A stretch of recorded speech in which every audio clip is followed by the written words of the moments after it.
आज हम भारतीय शास्त्रीय संगीत के कुछ महत्वपूर्ण विषयों के बारे में चर्चा करेंगे, जिसमें हमारा पहला विषय रहेगा आरोह। आरोह स्वरों के चढ़ते क्रम को कहते हैं, जैसे सा, रे, गा, मा, पा, धा, नी।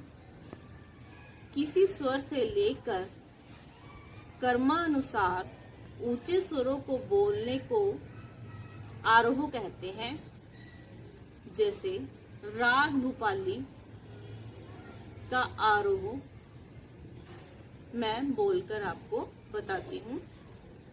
राग भूपाली में मा और नी स्वर वर्जित होता है, तो इसका आरोह बनता है सा, रे, गा, पा, धा, सा। आरोह बोलने से हमें ये समझ आता है कि हम एक स्वर से ऊंचा दूसरा, दूसरे से ऊंचा तीसरा, तीसरे से ऊंचा चौथा, इस प्रकार हम जब स्वरों को चढ़ते क्रम में बोलते हैं, गाते हैं या बजाते हैं, उसे किसी भी राग का आरोह कहा जाता है। इस प्रकार से हमारा दूसरा विषय रहेगा अवरोह। अवरोह स्वरों के उतरते क्रम को अवरोह कहते हैं। जैसे सा, नी, धा, पा, मा, गा, रे, सा। जब हम स्वरों को ऊपर के स्वरों से नीचे की स्वरों की तरफ बढ़ते हैं तो उसे अवरोह कहते हैं, यानी कि ऊंचे स्वरों से नीचे स्वरों की ओर क्रमानुसार बढ़ना या उन्हें बजाना या बोलना अवरोह कहलाता है। इसमें भी मैं राग भूपाली के अवरोह का उदाहरण दूंगी। जैसे मैंने बताया कि राग भूपाली में मा और नी स्वर वर्जित रहते हैं, तो इसका अवरोह बनता है सा, धा, पा, गा, रे, सा। एक उदाहरण हम यहाँ पर ये ले सकते हैं, जैसे मैथ सब्जेक्ट में जो मैथ विषय होता है उसमें असेंडिंग और डिसेंडिंग ऑर्डर रहते हैं, यानी कि आरोह अवरोह। मैथ में जब हमें आरोह करना हो तो उसमें भी हम अगर 1, 2, 3, 4, 5, 6 इस प्रकार से बोलते हैं तो यह आरोह रहता है। और अगर हम उल्टे क्रम या उतरते क्रम में चलते हैं, जैसे 7, 6, 5, 4, 3, 2, 1 इस प्रकार बोलते हैं तो यह अवरोह कहलाता है। ठीक वैसे ही संगीत में भी आरोह अवरोह रहता है। बस डिफरेंस यह है कि मैथ में हम संख्याओं का आरोह अवरोह करते हैं, जबकि संगीत में हम स्वरों का आरोह अवरोह करते हैं, क्योंकि संगीत का जो आधार है वह स्वर है। स्वर ही संगीत की आत्मा है। हमारा तीसरा विषय रहेगा ताली। ताली ताली को सुनने से ही हमें समझ में आता है कि दो चीजों को आपस में जब टकराते हैं, यानी कि जब हम एक हाथ से दूसरे हाथ पर आघात करते हैं या चोट करते हैं तो उसे ताली कहते हैं। जैसे इस प्रकार से करें हम तो यह ताली होगी। ताली को हम भरी के नाम से भी जानते हैं। तो ये छोटा सा परिचय जो था वो ताली का था। अब हम अपनी चौथी संक्षिप्त परिभाषा की तरफ बढ़ते हैं, जो है संधि, प्रकाश, राग। संधि प्रकाश राग। संधि, संधि होता है मेल। पहले संधि प्रकाश राग के समझने से पहले हमें यह समझ लेना चाहिए कि संधि प्रकाश समय या काल किसे कहते हैं। जब दिन और रात का मेल होता है या संजोग होता है तो इसे संधि प्रकाश काल कहा जाता है। यह 24 घंटे में 2 बार आता है, सूर्योदय के समय और सूर्यास्त के समय। संधि प्रकाश समय में जो राग गाए बजाए जाते हैं उन्हें ही हम संधि प्रकाश राग कहकर पुकारते हैं। संधि प्रकाश रागों में भैरव, भैरवी, कलिंगड़ा, पूर्वी, मारवा और मुल्तानी जैसे राग आते हैं। संधि प्रकाश रागों की एक विशेषता होती है कि इसमें रे और धा स्वर कोमल रहते हैं, गा और नी शुद्ध। संधि प्रकाश रागों को 2 भागों में बांटा जाता है। प्रातःकालीन संधि प्रकाश राग और सायंकालीन संधि प्रकाश राग। प्रातःकालीन संधि प्रकाश राग वो राग कहलाते हैं जो सूर्योदय के समय यानी कि सुबह के समय संधि प्रकाश समय में गाए जाते हैं। इसका समय 4 से 7 बजे के बीच रहता है। प्रातःकालीन संधि प्रकाश राग के कुछ उदाहरण इस प्रकार हैं, जैसे भैरव और कलिंगा। सायंकालीन संधि प्रकाश राग सायंकाल के समय संधि प्रकाश काल में गाए बजाए जाते हैं, यानी कि सूर्यास्त के समय। इन रागों के उदाहरण इस प्रकार हैं: पूर्वी, मारवा, मुल्तानी इत्यादि।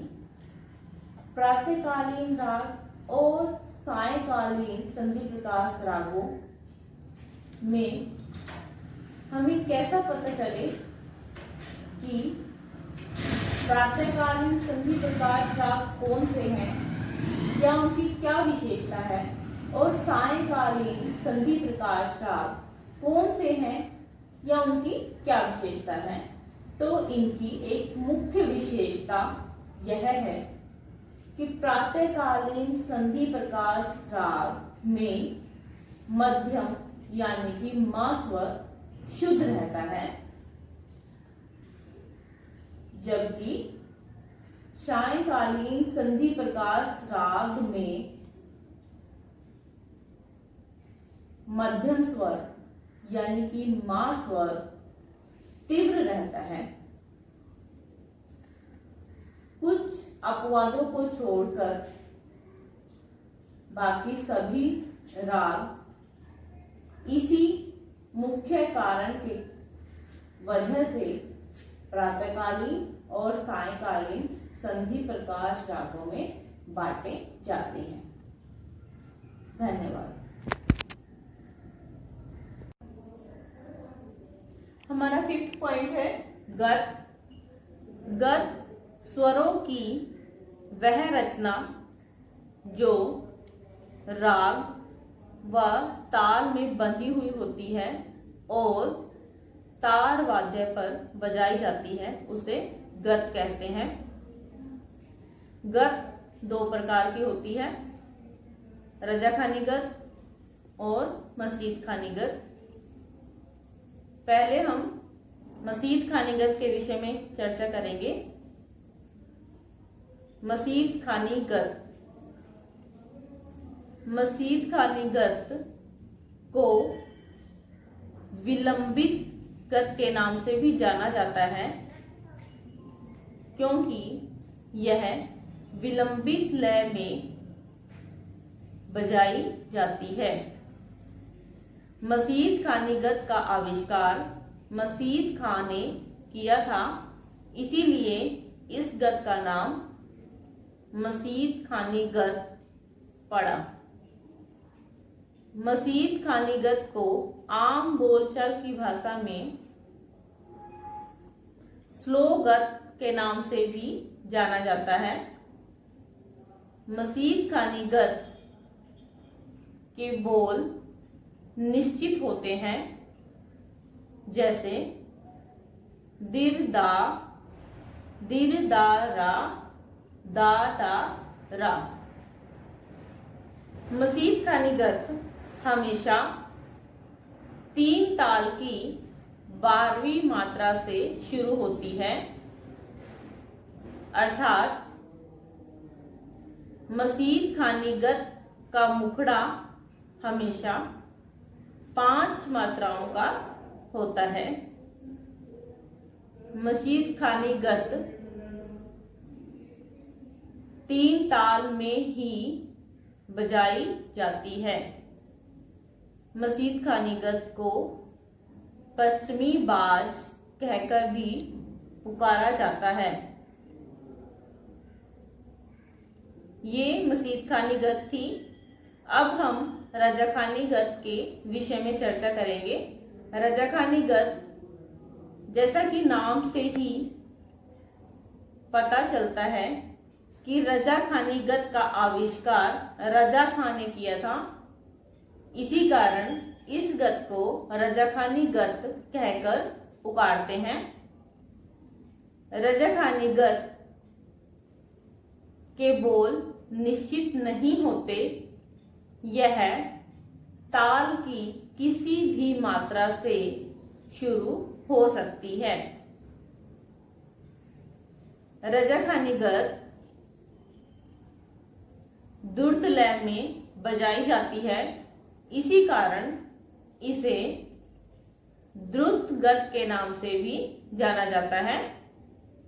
और रजाखानीगत को आम बोलचाल की भाषा में फास्ट गत कहकर पुकारते हैं। रजाखानीगत 1 ताल और 3 ताल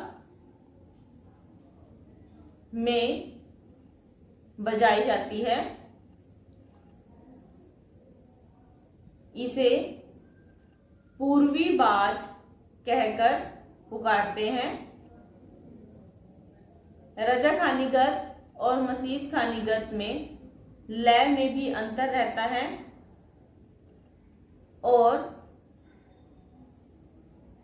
मसीद खानीगत को पश्चिमी बाज और रजाखानीगत को पूर्वी बाज के नाम से जाना जाता है। रजाखानीगत को, जैसे कि मैंने बताया, कि पूर्वी बाज के नाम से जानते हैं और रजाखानीगत में जो तोड़े बजाए जाते हैं वह द्रुत लय में बजाए जाते हैं और रजाखानीगत की समाप्ति झाला बजाकर की जाती है। मसीद खानीगत और रजाखानीगत दोनों में प्रकृति का भी डिफरेंस रहता है। मसीद खानीगत विलंबित लय में होने के कारण उसकी प्रकृति गंभीर है और रजाखानीगत द्रुत लय में होने के कारण इसकी प्रकृति चंचल होती है। मसीद खानीगत से करुण रस, रौद्र रस, शांत रस इत्यादि की उत्पत्ति होती है और रजाखानीगत से चंचल प्रकृति होने के कारण श्रृंगारिक रस इस प्रकार के रस की उत्पत्ति होती है। संगीत। संगीत शब्द को सुनकर हमारे मन में क्या आता है? कुछ गाना गुनगुनाना या अपनी खुशी को प्रकट करने के लिए नृत्य करना, ये सब हमारे दिमाग में आता है संगीत शब्द को सुनते ही। परंतु पारिभाषिक रूप में संगीत का अर्थ गायन, वादन और नृत्य, जब इन तीनों कलाओं को मिला दिया जाता है तो संगीत बनता है। सिर्फ गायन संगीत नहीं है, यह सिर्फ वादन संगीत नहीं है। ये तीनों कलाएं एक दूसरे पर आश्रित होती हैं। गायन स्वतंत्र है, वादन गायन पर आश्रित और नृत्य गायन वादन दोनों पर आश्रित होता है। जब हम इन तीनों कलाओं को मिश्रित कर देंगे, मिला देंगे या जोड़ देंगे, तभी संगीत का निर्माण होता है। संगीत का प्रयोग मनुष्य आदिकाल से करता आ रहा है, चाहे वह मंत्रोच्चारण रूप में हो या किसी अवसर पर अपने मन की खुशी जाहिर करने का तरीके के रूप में हो। संगीत प्राणी मात्र की मन की भावनाओं को दूसरे तक पहुंचाने का एक सशक्त माध्यम माना जाता है। संगीत की उत्पत्ति कब, कैसे और किसके द्वारा हुई, इसके विषय में कुछ कहा नहीं जा सकता। कहा जाता है कि संगीत की उत्पत्ति ब्रह्मा जी ने की। ब्रह्मा जी ने यह विद्या शंकर जी को दी और शंकर जी ने यह कला मां सरस्वती को दी। मां सरस्वती ने यह विद्या नारद जी को प्रदान की और नारद जी ने इस कला को गंधर्व किन्नरों तक पहुंचाया। मां सरस्वती को संगीत की या विद्या की देवी के रूप में मानते हैं।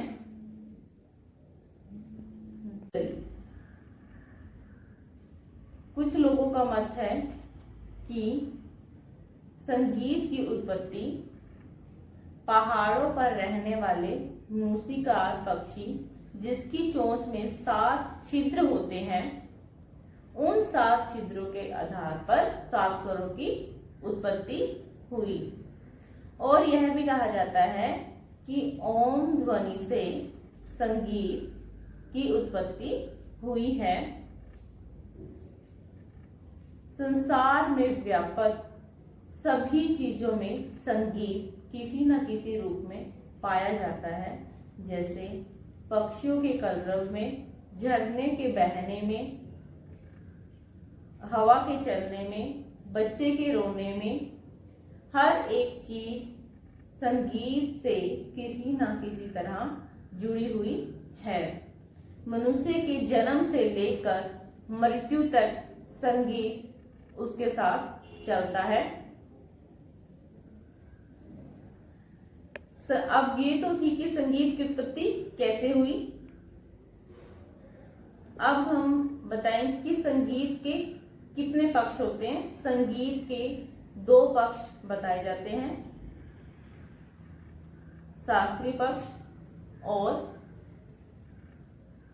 प्रायोगिक पक्ष।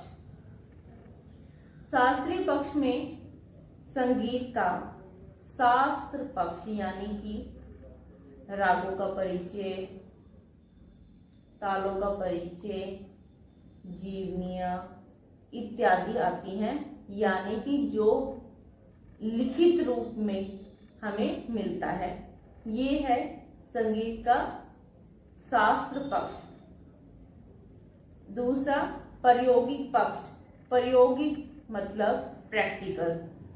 जो हम प्रैक्टिकल रूप में करके दिखाएंगे वह प्रायोगिक पक्ष कहलाता है।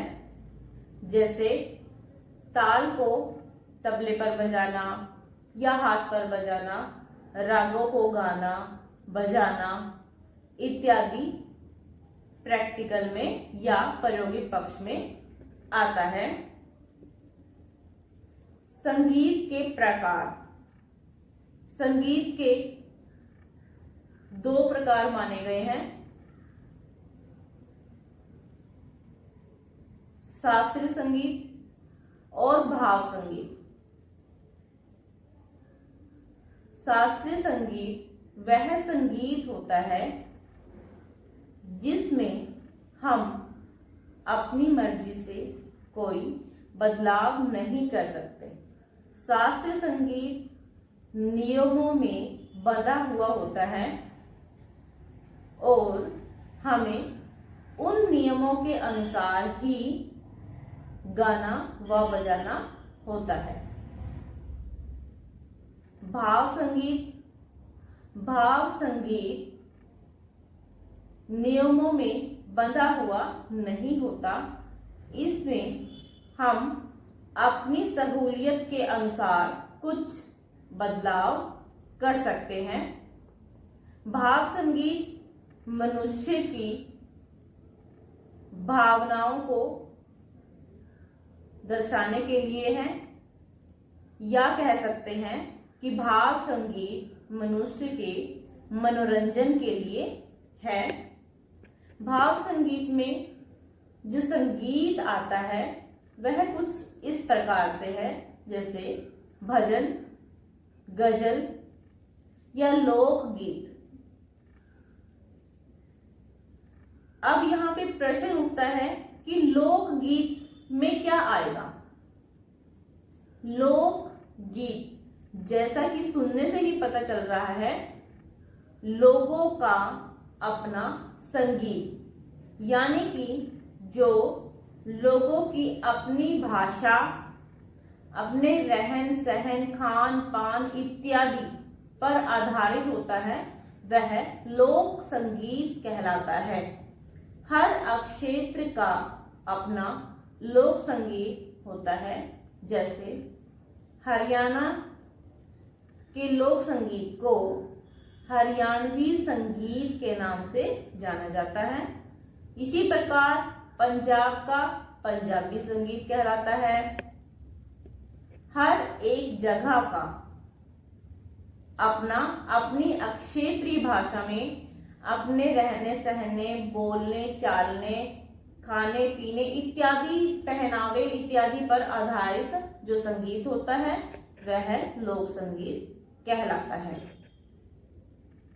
तो यह संगीत के पक्ष और प्रकार मैंने बताए। संगीत की उत्पत्ति कब, कहाँ, किसके द्वारा हुई कुछ नहीं कहा जा सकता, परंतु संगीत एक ऐसा माध्यम है जिसके द्वारा हम अपनी भावनाओं को, हम दुखी हैं, खुश हैं, उन सभी भावनाओं को संगीत के द्वारा या संगीत के माध्यम से हम अच्छे से दूसरों पर व्यक्त कर पाते हैं। संगीत को देवी देवताओं की कला के रूप में भी माना जाता है, क्योंकि हमारे श्री कृष्ण भगवान बांसुरी बजाते थे, भगवान शंकर डमरू, माँ सरस्वती को वीणा बजाते हुए चित्र में देखा जाता है, और गणेश भगवान को बहुत सारे चित्र में ढोलक बजाते हुए प्रदर्शित किया जाता है, और विष्णु भगवान को शंख लिए हुए प्रदर्शित किया जाता है। तो संगीत को देवी देवताओं की कला के रूप में माना जा सकता है। संगीत हमारी कुल 64 कलाएं होती हैं, परंतु इनमें से 5 मुख्य ललित कलाओं को चुना गया है। वास्तुकला, चित्रकला, काव्य कला, मूर्तिकला और संगीत कला। इन 5 में संगीत कला को सबसे सर्वश्रेष्ठ माना जाता है, क्योंकि संगीत में बहुत कम साधन की हमें आवश्यकता होती है और संगीत ही एक ऐसा माध्यम है जिसके द्वारा हम बहुत कम समय में साधना से भगवान के साथ जुड़ सकते हैं, यानी कि मोक्ष प्राप्ति का भी संगीत एक सशक्त माध्यम है। इसमें कुछ उदाहरण इस प्रकार हैं, जैसे प्राचीन काल में गुरु नानक देव जी, मीराबाई, संत कबीरदास, सूरदास, कालिदास, कुछ ऐसे लोग हुए हैं जिन्होंने केवल अपने भजनों के द्वारा और भक्ति भाव के द्वारा भगवान को पा लिया था। तो संगीत मोक्ष प्राप्ति, भगवान की प्राप्ति और अपनी भावनाओं को दूसरे तक प्रकट करने का बहुत ही अच्छा माध्यम है।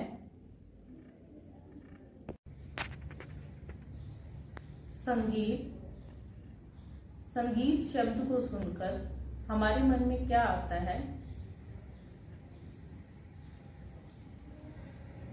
कुछ गाना गुनगुनाना या अपनी खुशी को प्रकट करने के लिए नृत्य करना, ये सब हमारे दिमाग में आता है संगीत शब्द को सुनते ही। परंतु पारिभाषिक रूप में संगीत का अर्थ गायन, वादन और नृत्य, जब इन तीनों कलाओं को मिला दिया जाता है तो संगीत बनता है। सिर्फ गायन संगीत नहीं है, यह सिर्फ वादन संगीत नहीं है। ये तीनों कलाएं एक दूसरे पर आश्रित होती हैं। गायन स्वतंत्र है, वादन गायन पर आश्रित और नृत्य गायन वादन दोनों पर आश्रित होता है। जब हम इन तीनों कलाओं को मिश्रित कर देंगे, मिला देंगे या जोड़ देंगे, तभी संगीत का निर्माण होता है। संगीत का प्रयोग मनुष्य आदिकाल से करता आ रहा है, चाहे वह मंत्रोच्चारण रूप में हो या किसी अवसर पर अपने मन की खुशी जाहिर करने का तरीके के रूप में हो। संगीत प्राणी मात्र की मन की भावनाओं को दूसरे तक पहुंचाने का एक सशक्त माध्यम माना जाता है। संगीत की उत्पत्ति कब, कैसे और किसके द्वारा हुई, इसके विषय में कुछ कहा नहीं जा सकता।